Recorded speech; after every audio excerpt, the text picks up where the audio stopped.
Assalamualaikum warahmatullahi wabarakatuh. Teman-teman semua, selamat datang kembali di Ruang Kisah.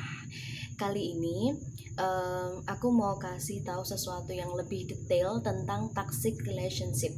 Karena setelah kemarin-kemarin kita membahas tentang toxic relationship, ternyata banyak dari kita itu memang belum paham betul apa yang dimaksud dengan toxic relationship itu sendiri.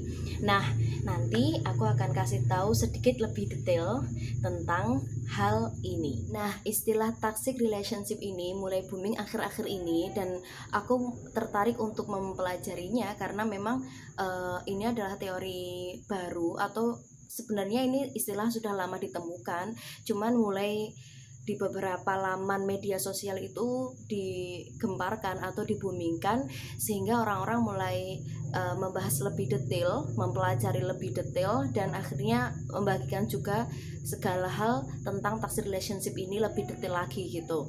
Dan di sini aku juga mau angkat tentang tema toxic relationship. Beberapanya kemarin aku juga menanyakan ke beberapa pembicara, menanyakan tentang toxic yang mereka rasakan juga gitu. Nah, di sini kenapa sih harus mengetahui tentang toxic relationship? Toxic relationship itu adalah suatu hal yang perlu dihindari, atau istilahnya itu ini semacam penyakit yang harus diobati gitu, yang harus dihilangkan gitu, sehingga tidak menyebabkan dampak negatif di kehidupan kita gitu. Nah, di sini Dr. Lillian Kliss menyatakan bahwa a toxic relationship as any relationship between people who don't support each other. Jadi ciri-ciri dari toxic relationship itu adalah yang pertama, don't support each other, jadi tidak saling mendukung satu sama lain. Terus, when there is conflict and one seeks to undermine the other, ketika ada permasalahan mereka tuh saling menyalahkan satu sama lain gitu. Terus, when there is competition, jadi juga ada persaingan di sana gitu. When there is disrespect, tidak ada rasa saling menghargai. And lack of cohesiveness, jadi juga ada kurangnya kepaduan atau kurangnya kecocokan. Ini adalah ciri-ciri umum yang disampaikan oleh Dr. Lillian Kliss tentang toxic relationship. Ini barangkali juga akan dirasakan bagi sebagian kita, dan mungkin tidak menyadari, oh itu ya perbedaan yang sepele sajalah gitu, karena memang itu hal biasa lah, adanya perbedaan karakter, perbedaan cita-cita, perbedaan visi misi, dan akhirnya menyebabkan konflik atau menyebabkan suatu permasalahan, itu hal yang lumrah gitu.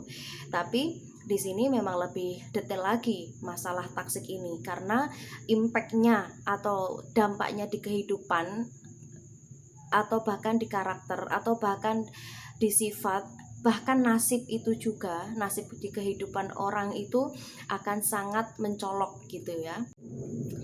Nah, dari ciri-ciri yang pernah ditulis Dr. Lillian Kliss dari bukunya Toxic People, orang-orang beracun ini, tentu kita juga pernah merasakan dong hal-hal yang pernah terjadi di hubungan kita juga, di hubungan pertemanan, di hubungan keluarga atau yang lain, pasti itu. Nah, makanya kita mengkorelasikan teori-teori yang diriset oleh para peneliti ini di kehidupan kita. Nah, dengan begitu, ketika kita sudah mengetahui ilmunya, maka perlunya kita untuk mengantisipasi dan lebih berhati-hati lagi untuk impactnya di kehidupan kita. Artikelnya menulis lagi, while every relationship goes through ups and downs. Ya, sebenarnya tuh hubungan itu pasti juga ada pasang surut gitu ya. Lillian Kliss tadi says a toxic relationship is consistently unpleasant and draining for the people in it. Jadi sebenarnya tuh semua hubungan tuh ada pasang surutnya gitu, karena memang akan ada perbedaan karakter, perbedaan cita-cita, perbedaan visi dan misi pada setiap peran di situ. Itu pasti berpotensi untuk menjadikan adanya permasalahan gitu. Tapi Kliss di sini lebih mengspesifikasikan bahwa toxic relationship atau hubungan yang beracun itu konsisten, terus menerus, unpleasant, tidak menyenangkan gitu, dan draining for the people in it. Bahkan lebih menyiksa orang-orang yang berada di dalamnya. Nah, to the point that negative moments outweigh and outnumber the positive one. Jadi momen-momen negatif itu lebih banyak dan lebih sering daripada momen positifnya. Jadi dalam suatu hubungan itu lebih banyak didapatkan impact negatif daripada impact positif. Begitulah, saya mengulang-ulang.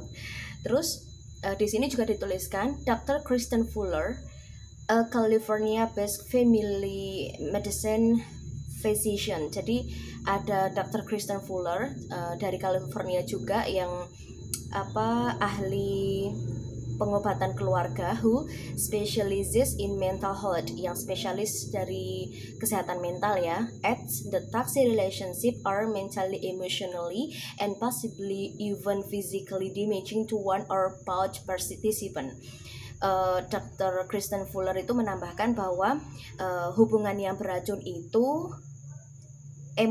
mental, emosional, dan kemungkinan itu juga akan mengganggu fisik. Toxic people atau toxic relationship itu selain mengganggu fisik juga metafisik satu atau bahkan semua pihak gitu. Nah, sudah tahu kan hubungan toksik itu seberapa bahayanya gitu.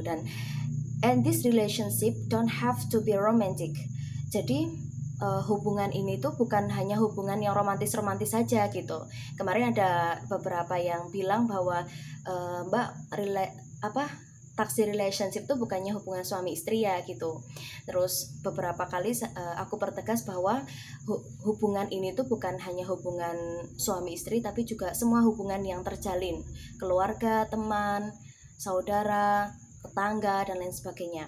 Nah, Glass says friendly, familial, and professional relationship can all be toxic as well.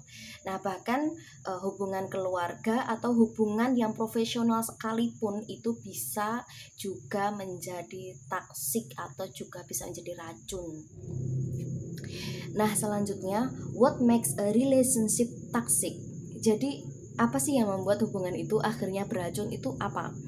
Nah, Fuller says people who consistently undermine or cause harm to a partner. Jadi orang yang terus-menerus merendahkan atau menyakiti pasangannya, whether intentionally or not. Jadi sengaja atau enggak, ya often have a reason for their behavior. Jadi mereka tuh selalu punya alasan gitu loh, even if it's subconscious. Meskipun itu tuh dilakukan secara tidak sadar. Maybe they were in a toxic relationship either romantically or as a child. Maybe they didn't have the most supportive, loving upbringing. Jadi mereka berada dalam hubungan yang beracun, baik hubungan romantis atau sebagai seorang anak ya. Ini berarti dalam hubungan yang profesional maupun dari hubungan keluarga. Nah, mungkin mereka itu tidak memiliki semacam dukungan atau semacam kasih sayang yang memadai atau tidak mendapatkan cukup kasih sayang gitu istilahnya. Terus Fuller says juga mengatakan lagi they could have been bullied in school. Bisa jadi mereka tuh terintimidasi di sekolah, bullying. They could be suffering from an undiagnosed mental health disorder. Bisa jadi mereka itu juga menderita gangguan kesehatan mental yang tidak terdiagnosis, such as depression, seperti depresi or anxiety atau kecemasan, or bipolar disorder atau bipolar, and eating disorder atau gangguan makan, any form of trauma atau segala hal yang bersangkutan dengan trauma. Nah, itu tadi juga disebutkan tentang beberapa hal yang mendasari orang untuk bersifat agak aneh atau bersifat kurang normal. Itu pasti ada alasan, walaupun alasan itu terdiagnosis atau tidak gitu. Nah, ini tadi beberapa hal yang tidak terdiagnosis itu seperti depresi, sesuatu yang dipikirkan secara berlebihan akhirnya menekan pikirannya. Terus anxiety, kecemasan, bipolar itu juga ada kepribadian ganda atau bisa jadi mood swing atau hal lain yang akhirnya menjadikan berubah-ubah cara berpikir. Terus an eating disorder gangguan makan, any form of trauma, hal-hal yang berbentuk trauma, ketakutan masa kecil, ketakutan yang dibawa dari keluarga, ketakutan yang dibawa dari lingkungan teman, seperti itu hal-hal yang beberapa orang tuh menyadari itu perlu diobati, ada beberapa orang yang menyadari bahwa itu hal sepele dan tidak perlu diobati gitu. Mulai sekarang memang beberapa masyarakat itu stigmanya adalah sakit itu ya fisik, yang metafisik itu tidak sakit, itu gila gitu. Sehingga yang ditanamkan pada masyarakat itu adalah orang yang berobat jiwa atau maksudnya sakit jiwa itu terus berobat ke psikiater atau psikolog seperti itu, mereka dianggapnya aneh, tidak normal, sehingga kebanyakan mereka malah menarik diri dari masyarakat gitu, dan tidak mau berbagi justru kepada orang-orang bahwasanya hal-hal yang seperti ini juga perlu diperhatikan, karena gangguan pada fisik maupun pada metafisik itu semuanya juga membutuhkan pengobatan gitu. Semuanya juga menderita, semuanya juga merasa tidak nyaman, tapi lagi-lagi ini jatuh pada stigma masyarakat ya, bahwasanya orang-orang yang merasa sakit pada jiwanya ini atau sesuatu yang akhirnya melukai jiwa mereka ini merasa itu tidak perlu diobati, dan itu sesuatu hal sepele yang perlunya diabaikan aja gitu, nggak perlu diperhatikan secara mendetail gitu. Tapi alhamdulillah mulai sekarang yang aku perhatikan sih beberapa sudah mulai sadar ya, karena laman media sosial itu memang hebat banget sih pengaruhnya, apalagi mereka sudah mendemokan banyak hal ya, termasuk ilmu-ilmu mereka. Para ahli kejiwaan ini mulai mendemokan hal-hal yang bisa mengubah stigma masyarakat yang dulu menjadi masyarakat yang sekarang, yang lebih modern, yang lebih modern juga teknologinya, modern juga pengetahuannya gitu. Sehingga sekarang ya mulai buka banyak tempat sih klinik-klinik untuk mengobati penyakit jiwa ini gitu. Karena yang aku dulu sih justru kalau tahu rumah sakit jiwa itu adalah rumah sakit orang gila, rumah sakit orang-orang yang harus dihindari, harus dijauhi, dan itu bukan golongan manusia gitu. Sehingga ya stigma itu memang melekat dari nenek moyang gitu ya gitu. Nah, kali ini aku mendapatkan surat dari seseorang untuk dibacakan di sini tentang pengalamannya menjalani toxic relationship dengan salah satu temannya gitu. Titik saya sadar di mana hubungan pertemanan yang sedang saya jalani ini salah adalah ketika hubungan pertemanan ini sudah berjalan kurang lebih 5 tahun.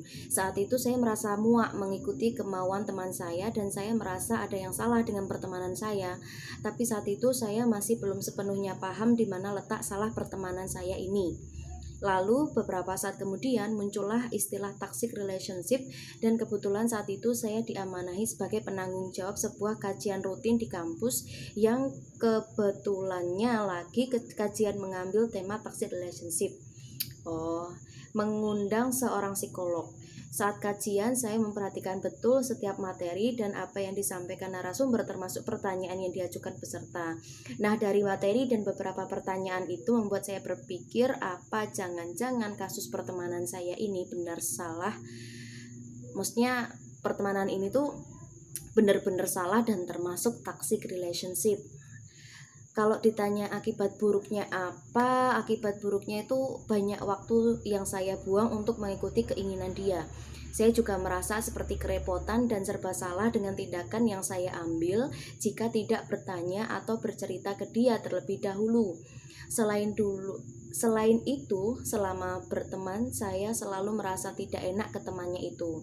Saya istilah Jawanya perkewuh lah, karena selain sudah berteman sejak lama dan teman saya ini merasa hanya saya yang paham tentang dia, terus mau menolak apa yang dia minta dari saya itu susah gitu.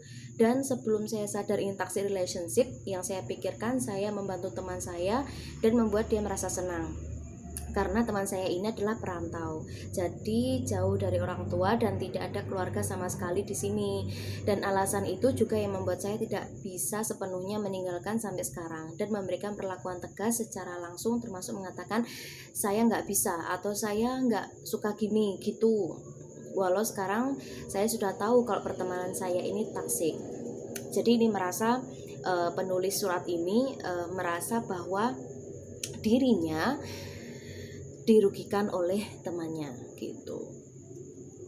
Ya, tertekan tadi ya. Tindakan apa yang saya pilih pada hubungan pertemanan ini? Nah, karena saya tidak tega kalau benar-benar ninggalin dia, jadi saya memilih dan memutuskan tetap berteman. Hanya saja saya mulai mencoba tegas dengan berbagai alasan. Misal, biasanya kalau teman saya ini ada masalah dengan seseorang, lalu meminta saya ke tempat kos dia untuk mendengar cerita dia, karena dia ini orangnya tidak suka bercerita lewat chat atau telepon kalau tidak benar-benar kepepet. Saya akan segera datang ke kos dia dan mendengarkan dia bercerita. Biasanya seperti itu, tapi setelah saya sadar, saya bilang, maaf saya minggu ini full kegiatan UKM, dan alhamdulillahnya UKM saya itu selalu sibuk tiap hari. Maksudnya selalu sibuk tiap hari Sabtu dan Ahad. Itu pasti ada acara, itu pasti ada saja acara. Buahahaha. Dia ketawa. Pokoknya setelah saya sadar, saya berusaha memberanikan diri, menolak dan berpikir kalau tidak semua hal yang dia pinta dari saya harus dituruti. Setelah melepas atau memperbaiki hubungan itu, apa hal yang saya rasakan? Ya saya setelah memutuskan memperbaiki hubungan pertemanan saya ini, saya merasa lega dan lebih baik, tidak terbebani masalah-masalah yang seharusnya tidak ikut saya pikirkan. Saya menjadi fokus dengan tujuan saya tanpa merasa bersalah karena tidak memberitahu semua hal atau keputusan yang saya pilih atau lakukan ke dia. Dan menurut saya keputusan yang saya ambil ini juga akan membuat dampak baik ke dia untuk lebih mandiri lagi, mengerti kalau tidak semua orang kan selamanya mau diminta tolongin, karena saya yakin semua orang punya kesibukan sendiri-sendiri. Saya juga berharap dia mau berusaha lebih keras mengerjakan dan menyelesaikan semua tanggung jawabnya. Tapi entah kenapa kadang saya masih sering merasa kasihan karena kebetulan kami teman satu kelas dan saya lihat tidak banyak teman yang dekat dengan dia. Terus pesan saya, sebuah pertemanan yang baik adalah pertemanan yang memberi dan menerima, paham dan memahami, bukan pertemanan yang malah membuat susah salah satu pihak. Kalau kalian sedang ada di posisi toxic relationship, maka mulailah berani memberikan sikap tegas pada temanmu. Katakan suka, tidak sukanya, katakan bisa dan tidak bisanya, dan pilihlah teman yang membawamu pada hal yang baik. Bertemanlah dengan orang yang mau memberi dan menerima. Oke, pesan dari surat yang disampaikan oleh seseorang ini tadi adalah dimana pengalaman bertemannya ini mempunyai teman yang sangat merepotkan dan kurang mandiri gitu. Apa-apa minta tolong, apa-apa tidak terbuka maunya sama ini gitu. Ini juga beberapa orang pasti mengalami ya teman-teman seperti ini, karena memang dengan karakter yang berbeda, latar belakang yang berbeda, faktor keluarga, faktor ekonomi, faktor psikis, segala hal itu akan mengakibatkan munculnya sebuah nilai seseorang itu di hadapan teman-temannya. Ada juga yang merasa di pihak penulis surat ini seperti ini, tapi di pihak temannya itu merasa bahwa dia sudah melakukan yang terbaik gitu, tapi mungkin kurang adanya komunikasi sehingga satu sama lain saling tadi ya undermine each other gitu, saling menyalahkan satu sama lain gitu. Nah, adanya toxic relationship itu adalah ketika adanya penekanan satu sama lain dan akhirnya ada emosi negatif yang dilahirkan sehingga mengakibatkan stres atau bahkan yang paling buruk itu bisa saja bunuh diri gitu. Ini memang agak lebih sih, masalah pertemanan bisa mengakibatkan hal-hal yang ekstrim seperti itu, bisa jadi karena memang penanganan emosi seseorang tuh memang berbeda-beda gitu, tidak bisa disamakan. Ini kalau kita lihat kasus di luar sana nih, aku pernah menemui beberapa berita di mana diputuskan oleh pacarnya, seorang cowok nekat manjat sutet atau diputuskan pacarnya, seorang cewek nekat bunuh diri atau terjun bebas ke sungai dan lain sebagainya. Ini juga termasuk hubungan-hubungan yang akhirnya ada sesuatu yang tidak dikomunikasikan, ada sesuatu yang miss, ada sesuatu yang senggang di sana, ada selisih, ada ketidakcocokan yang tidak dikomunikasikan, akhirnya menjadi toksik dan menyebabkan hal negatif, depresi dan lain sebagainya. Akhirnya tadi kalau di sini si penulis menyatakan bahwa belajarnya di sini jadi tidak fokus, jadi malah mikirkan hal-hal yang sebenarnya itu bisa di nomor dua kan. Harusnya ini kan karena dunia perkuliahan harusnya dia belajar dulu, tapi malah ngurusin temannya ini gitu kan. Dan itu dampak negatifnya. Ini nanti juga berimbas nih, misalkan sebelum menyadari ini ya, bisa jadi itu berimbas ke nilainya, nilai akademisnya kok jadi kurang, terus sosialnya mungkin jadi berkurang karena mungkin sering murung atau gini karena mungkin dipendam sendiri gitu, ke orang tua juga tertutup, ke teman-teman lain juga tertutup, akhirnya berimbas kepada banyak hal gitu. Bisa jadi nanti ketika nilai akademiknya terganggu, terus bisa jadi nanti lulus dengan nilai yang tidak memuaskan, orang tua merasa tidak tercapai keinginannya gitu kan.